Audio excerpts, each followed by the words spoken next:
Andito tayo ngayon sa isang bahagi ng Pampanga River sa may bandang Candaba. Karamihan ng mga tao dito ay mga magsasaka. Pero kapag tag-ulan, nagiging mangingisda sila. Ganyan ka madiskarte ang mga Kapampangan. Double purpose, magsasaka, mangingisda pa.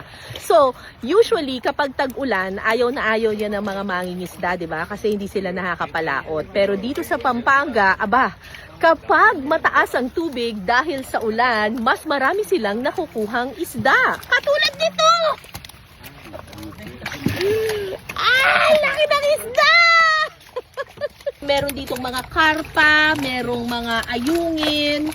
So, itong lambat na ito ay nilagay nila kahapon. Tapos ngayon, hahanguin na nila at titingnan natin kung may nakuha silang mga isda. 1, 2, 3! Wow! Ang lalaki!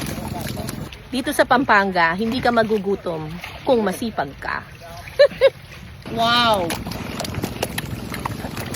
Salamat po, Panginoon. Thank you, Lord, sa mga biyaya ng isda.